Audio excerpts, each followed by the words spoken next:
Hi, everyone. This is Heather. A quick note before we get into the episode, we will be discussing a few topics that may be especially difficult for some listeners to hear. So please make sure to check the show synopsis before continuing. The views and opinions expressed in this program are those of the speakers and do not necessarily reflect the views or positions of any entities they represent. And with that, let's get to our conversation with Maddie Kowalski. My name is Heather McGee, and this is the Happily Never After, a podcast that explores how life's endings can lead to a personal breakthrough. Because sometimes the end is just the beginning.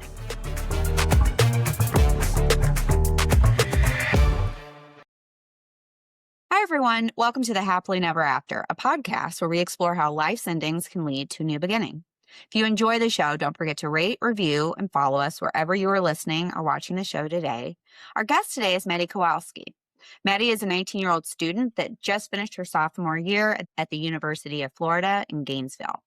She's studying media production, management, and technology, and is working towards a career in social media management.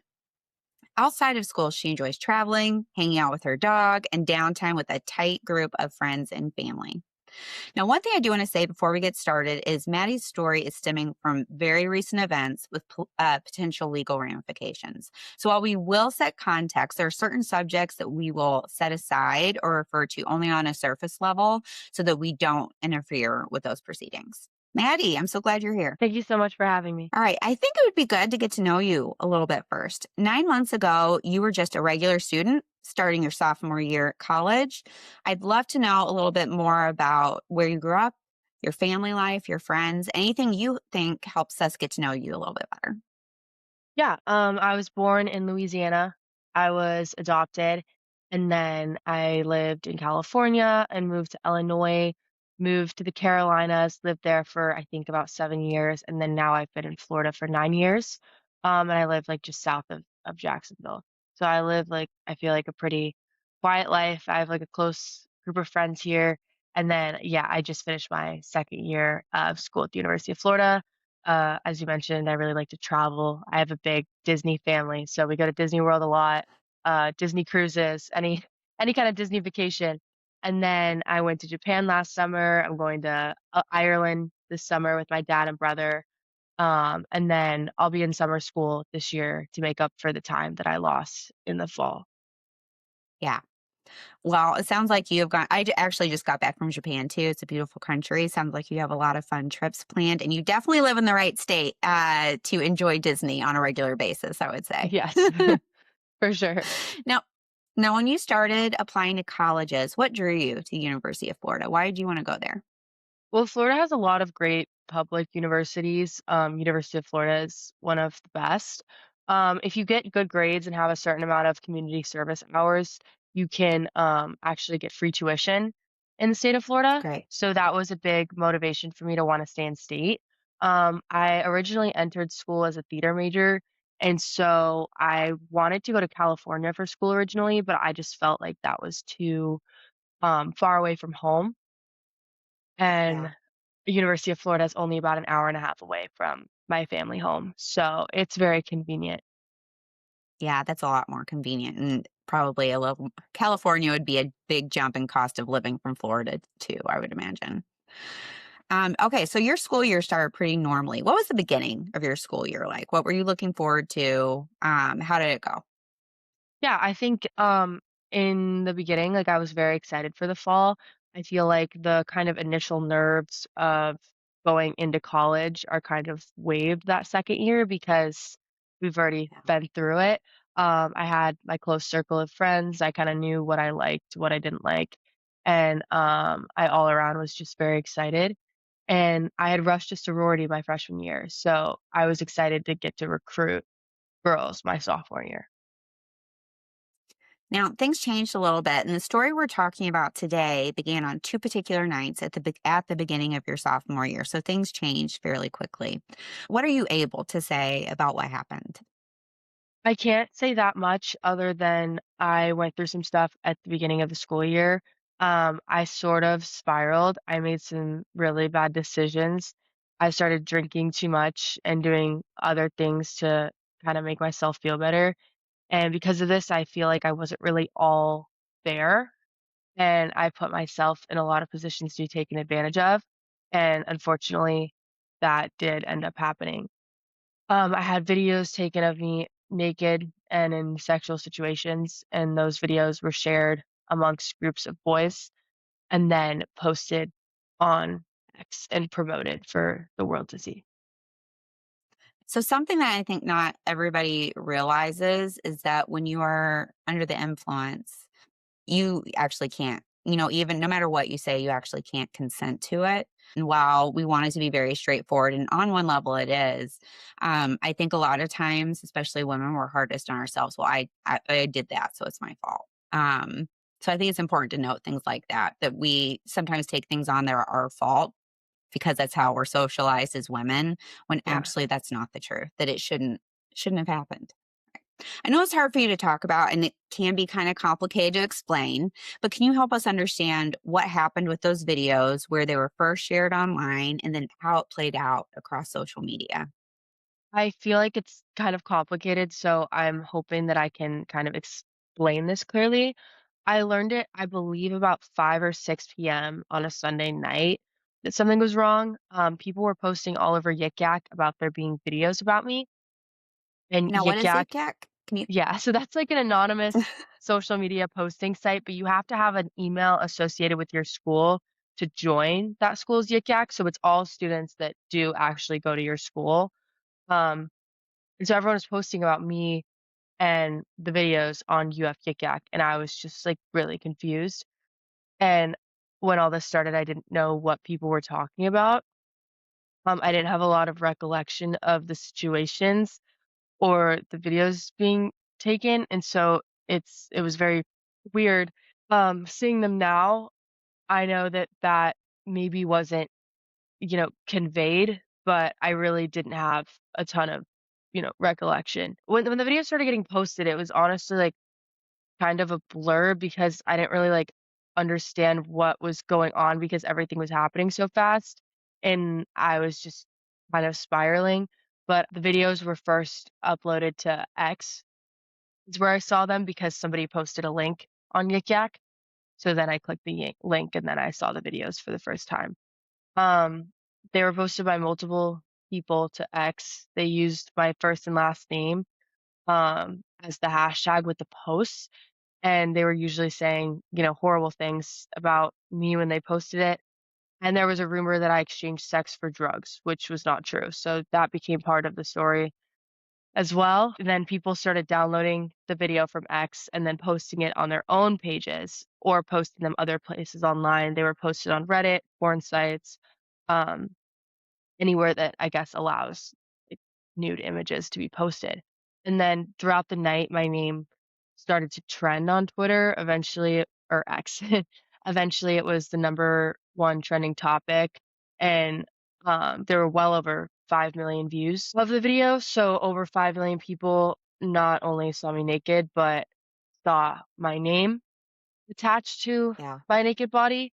And thought that I was prostituting myself for drugs and saw me in situations that I didn't even fully remember and definitely didn't want the world to see.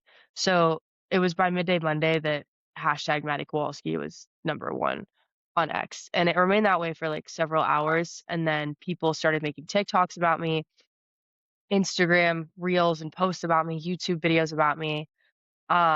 People were making fun of me on podcasts. So that extra attention, I really think, added to this trending for so long. And then somebody created a crypto coin, and then people were making like real money by buying and selling the crypto coin of me. I guess it's like called a meme coin, the Maddie Kowalski meme Okay. coin. People started selling the videos through DMs because my team that I had to hire was able to get them down off of X. So they were a little harder to find and people started like selling the video of me. And meanwhile, you didn't even know these videos had been taken or didn't recollect that they had been taken. Yeah. And then in the end, like over 500 links of the video have been taken down across the internet. So it's largely not out there anymore, but it continues to pop up. So How did you know? Were you getting notifications? Did a friend tell you? How did you feel when you realized that this was happening? yeah, I really only realized because my friends were saying that my name was being posted on Yik Yak in association with videos. Um, but definitely overwhelmed, helpless. I mean, when something like that is happening online, you don't have any control over it. Um, Yeah. my name was attached to a sex tape, and I don't even like fully remember those nights. So I I wasn't even really feeling anything. I just wasn't really comprehending what was happening, and I still don't. I mean, I have to imagine that was very overwhelming and, especially well, then on top of it too, people were being really ugly to you Yeah. about it. Why do you think they were being so ugly about it? Well, our generation, my generation, like can't seem to take anything seriously. Yeah, Everything is a joke, and I think that that stems from social media usage. I think just in this age of social media, people love to tear other people down, especially because people yeah, can do it anonymously now. I think that wasn't really, like, surprising, but I think it was surprising how easily people can share the video so quickly and say such yeah, horrible things without feeling scared of consequences or feeling remorse. You might not technically know it's illegal somehow, um, but I just feel like anyone with a shred of morality knows not to share a video of somebody naked, and this was yeah, dozens or hundreds of people. I just think there's a pile on mentality once the first account posted it, and then second and third account posted it, then people just figured they could hide behind their burner Twitter accounts, and they just had no regard for me or the implications of their actions. There's plenty of college guys and girls that do sexual things or have a bad experience with alcohol. And I don't know if tearing me down just made people feel better about themselves, but I didn't realize how evil people can be. So, yeah, and I remember when I first read about your story, I felt a lot of empathy for you for a lot of reasons. Um, and I think something that strikes me is when people pile on and act that way, what really bothers me is that sometimes I think it is clear there was a consent issue, and it doesn't seem like anyone thinks about that. Like, they're just all ready to go all in on judgment and being ugly and saying the worst possible things. That was hard for me to read about, that so many people, millions of people, didn't think about that side that, in reading your story, it was clear to me there were consent problems here. And that was bothersome to me, even though I know it happens every day, especially to women all over the world. Um, but that was out of all those millions of people, not very many talked about that part. yeah. I mean, it's the people that posted it had absolutely no right or reason to do that. So, All right. Did you, with all this happening and being so big, did you lose friends over this? Did anyone close to you, did they react poorly to this or were they supportive? yeah, I had a lot of friends just fully like block me on social media and never speak to me again. So, I lost a ton of friends. Either they did that and cut me off immediately or they kind of shied away over time. I have a lot less friends now.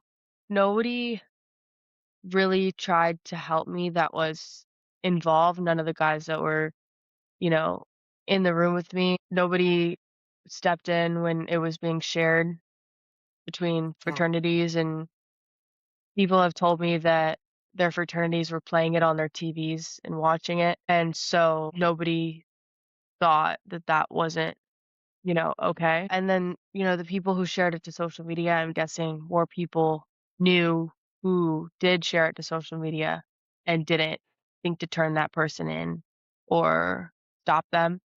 So, and Yeah. these are like so-called top fraternities full of guys who know exactly who shared it online.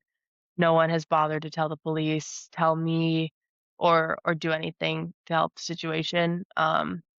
Everyone has just kind of gone about their lives like nothing happened. I see these boys out and about. Um, one of the boys that I am aware posted the video. actually came up to me in public and asked me for a picture. There's no remorse there at all, and I don't understand why girls had such a negative reaction, especially my friends, because, Yeah. I don't know if they wanna tear me down to make themselves feel better, or they're scared about their image or being associated with me, but there were so many girls that dropped me, and just in general, I feel like there's so many girls out there that hate me, and Why do you think that is?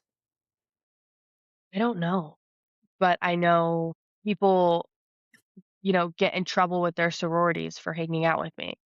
Girls that have, like, posted to, like, Instagram with me have had other friends cut them off because they're associated with me. So it kind of seems like just no girls want to be associated with me or give me a chance because this happened. Yeah. It's like I'm wearing, like, a scarlet letter.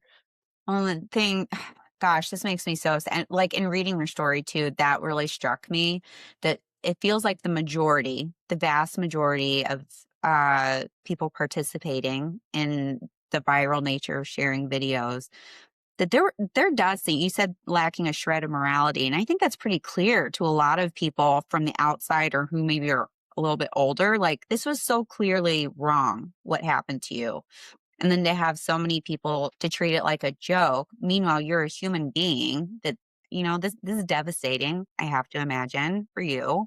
And I know it happens every day that so many people can go along with something that is very obviously very wrong. Yeah. I I don't know. I definitely expected more out of a lot of people. So, Yeah. You talked about at a certain point you had to tell your family because they're not on yik yak. This may not be something that they knew about until it became a bigger thing. So there was a point when your family needed to know what happened there. How did they find out? my roommates told them that something was up because they were really worried about my safety. I was definitely a risk to myself at this Yeah. point in time. So they found out the same night that everything was posted, and then within a couple of hours, they started getting prank calls from guys that were trying to get them to say things about it. I guess at the time their numbers were public record. So, and if you're familiar with X Spaces, they're essentially live audio chats that people can join. And so a bunch of these were going on that night.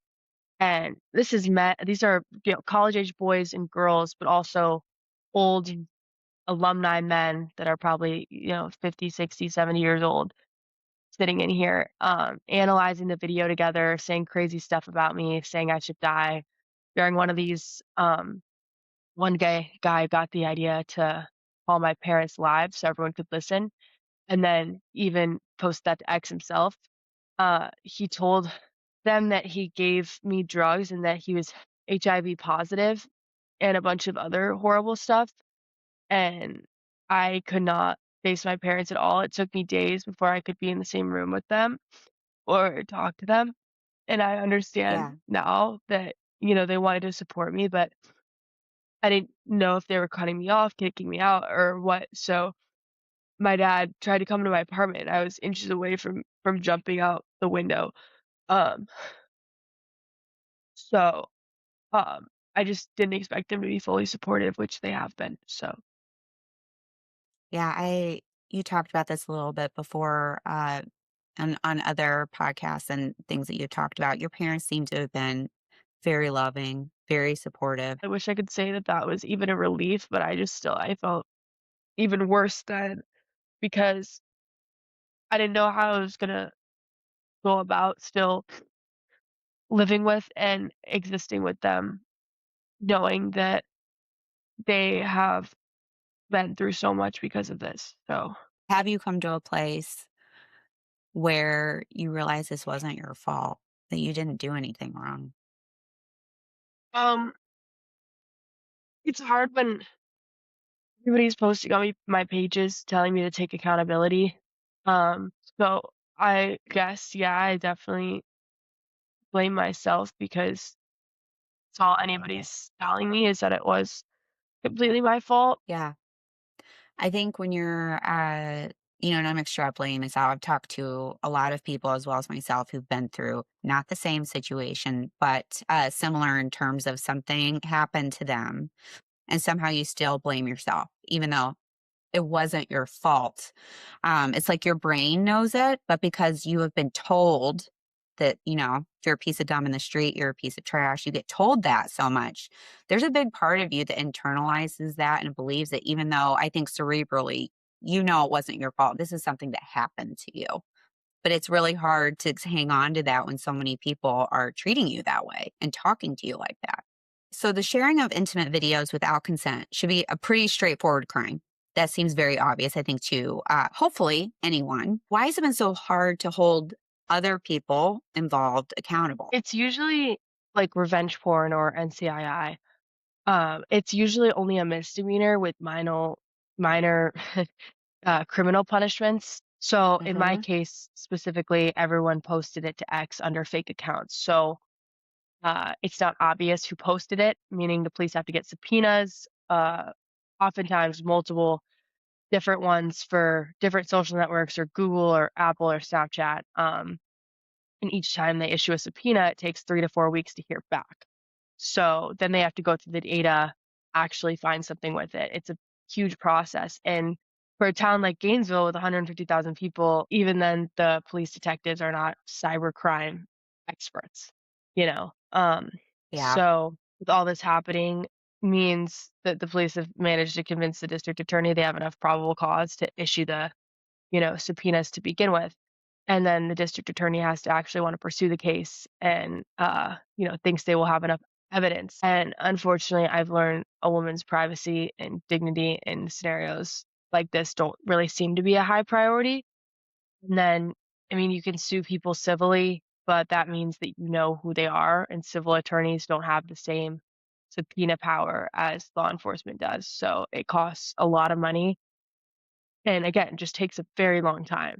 And I think it's like 80 to 95% of like sexual violence cases go unpunished. So I definitely see myself how the system is tilted against women getting justice. So you went back to school this semester, I think. How is that going back? Um, Weird.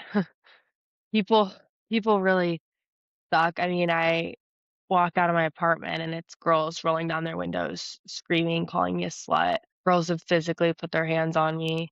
Guys come up to me and say that they loved my work or they love my highlight reel, referring to the videos. I'm being watched all the time. People come up to me with like a flash camera in my face and say horrible things, trying to get a reaction from me in public. It's just very weird. Yeah, I can imagine. The show we talk about life's endings, and this definitely, I'm sure, felt like a huge ending, a huge point of no return. What happened to you is really difficult. How has this experience changed you? I have, complex PTSD. I constantly check social media, um, 24/7 to see if the video is shared again. I refresh constantly. Um, I have really, really bad anxiety. I can't really go to sleep because I feel like something's gonna happen while I'm sleeping, and just a variety of other issues I'm trying to work through. I think I'm naturally a very, like, trusting person, and I've kind of had to learn that I can't be that way anymore, Yeah. so Yeah, I have to imagine, has this changed the way you approach relationships? And I don't even mean romantic, just like anyone in your life. Has it changed the way you approach friendship, um, relationships with others? Like, how do I you think mean, about those things now? yeah, like I said, I'm way too trusting, so even after this happened, I still trusted a lot of people that, approached me afterwards and believed that they had good intentions, but in almost all of those cases, I was very wrong. So I'm learning to be a little bit more skeptical, and still Yeah. trying to be myself. I think one of the things is when I meet someone new, they already have a preconceived idea of me and they already know who I am, which is hard. I can't, make a good first impression because their first impression is already awful. So that's made it Yeah. a lot more difficult. When things like this happen, the reverberations go for a very long time. I think all of us knowing how social media works, sometimes I get skeptical that things ever really go away, and it's something you have to unfortunately live with unless because like you said, there's a lot of difficulty shutting these things down. And so people are continuing. It's not as big as it was right when it happened, but people are continuing to say these horrible things to you online, privately, out in public. How do you try to work through that, or how do you get past things like that? I don't. I have been doing, like, a lot of TikTok lives and things on social media to try to kind of rebuild myself and my image and maybe humanize myself. Um, Sometimes people will say things and I lose it, and I'm trying to control my anxiety and anger, but it's not going super well yet. I feel like I have a lot of work to do, but it's difficult because I definitely am one of those people that I feel a need to be liked by people. And Yeah. so having so many people hate me, I feel like I chase like, no, but I promise you I'm a good person. Like, please just like listen to me. So I feel like that's been very difficult for me, realizing that I'm not necessarily going to be a person that is liked by others, apart from people who actually really know me. Something also that struck me from your story is the inhumanity of it. Like and please correct me if you feel this is wrong. It seemed to me that you just became like a meme, like you said earlier, like not a real human being with feelings and a Yeah. life. Why did you feel that way? And why do you think people have a tendency to do that with social media stories? Like they act like there's not a human behind all of this. What was your interpretation of that? Yeah, exactly, and even this, like, if, like, I were to say this online, it's memed in the comments. It's nobody can take anything seriously. I mean, I just feel like my generation, people don't even have conversations with one another.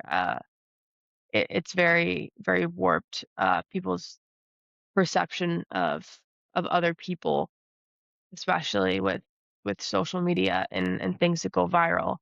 So, I don't think the joking will ever stop, even if I were to, you know, stop posting, if I were to literally take my own life, I feel like that would be a meme also.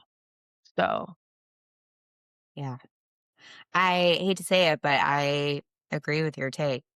It's very unfortunate. Um, sometimes it feels very heavy that that's the society we live in some aspects. Now, what do you want people to understand about trauma, about consent? How does anyone heal from trauma or things like this? I mean, it's not linear. There were times where I would just completely put this out of my mind and I'm like, "Nope, I'm good." And then, you know, a day later, Yeah, I'm completely breaking down, like, almost need to go to the hospital. So, it's definitely not a yeah, straight line. It's not quick. I thought I would, do some therapy and within a couple weeks would be fine. It's not what happened. After, a lot of intensive therapy, I kind of have started to process, but I have not fully, processed what happened. Um, yeah, People really expect you to act a certain way. Either they want you to fully be a victim, all the time, or they want you to just get over it. Or they expect you not to go to certain places or be out with your friends or, be on social media or whatever.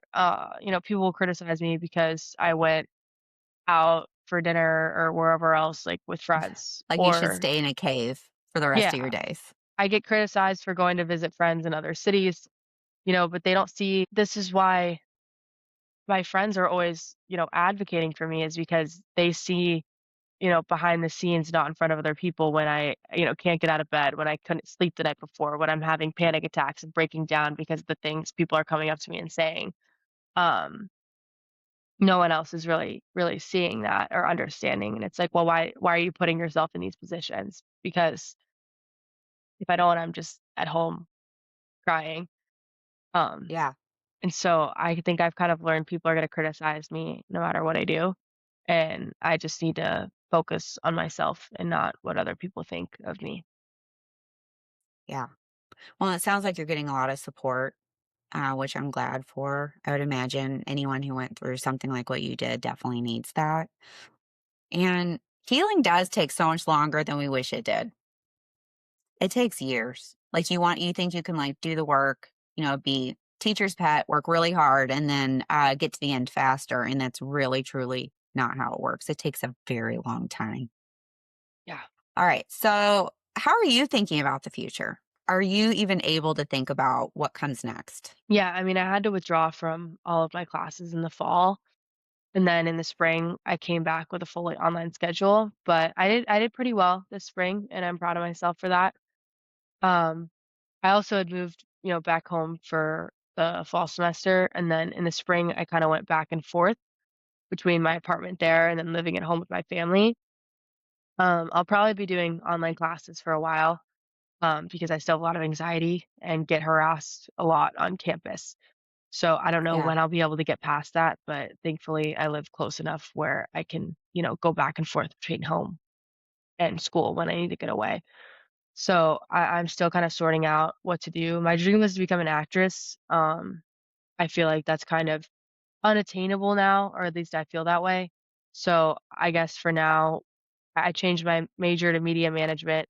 So I'm kind of focusing on understanding, social media and things like that. Well, that I have hope that this will calm down. Maybe it's not going to be today, tomorrow, or next week, but I have hope for you that this will fade, to a degree where it's not such a big part of your life anymore. And I also, there are a lot of people out there with a lot more empathy than what you've been shown, I think, in the last year or so.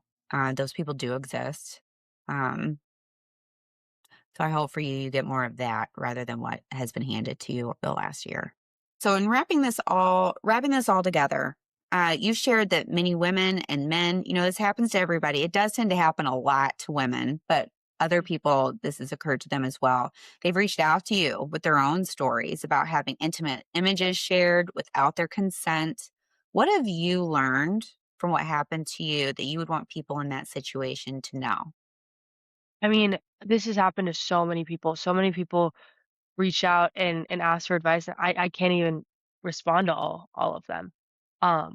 Because this happens so often. Or if it didn't recently happen, it happened in high school or whatever else. So there's just so many people this has happened to. And I'm still very convinced, as I've talked about on my social media, that there's a lot of women who don't even know their photos or videos are on X or Porn Yeah. Sites or other places. If my name wasn't attached to it, I wouldn't even know.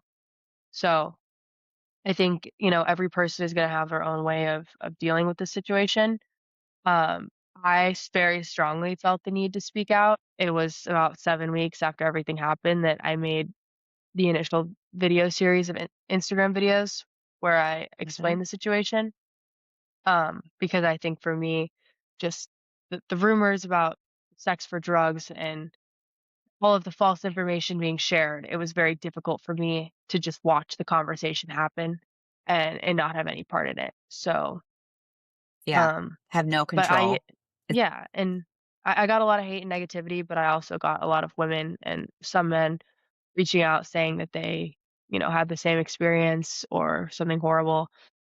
Uh, they all said that they didn't have, like, the voice or didn't believe in themselves enough or felt ashamed or for whatever reason they, couldn't say anything, and sometimes, held that shame for way too long, so a lot of them appreciated me speaking about it because a lot of them didn't feel that they could speak about it themselves. Yeah, you can feel trapped because if Yeah. you talk about it, everybody knows it exists. Mhm. Yeah. Meanwhile, this thing that you don't want anyone else to know about is happening. So you are in a tough position. Yeah. All right, this is something I ask everybody. You had a really big thing happen to you over the last year. And I do wonder if maybe you would have answered this question differently a year ago. But I ask everybody this. Sometimes I get funny answers, sometimes I get, more profound thoughts. For you in life, what do you know for sure? There's really good people and there's really bad people.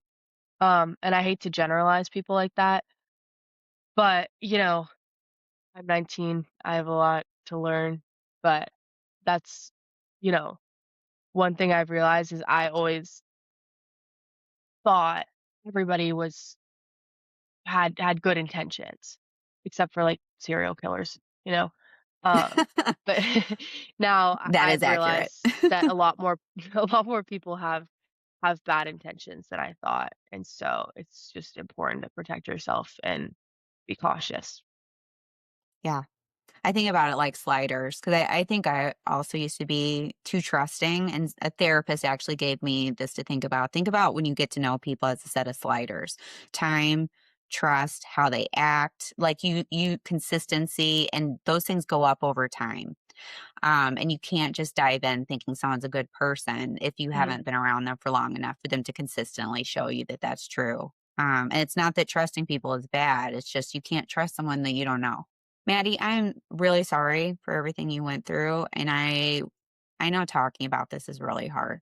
So I appreciate you coming on to share your story. I think what happened to you was very extreme, but there are a lot of people listening that things have happened to them without their consent in some way. So I am hopeful that you sharing your story will help some of them feel less alone.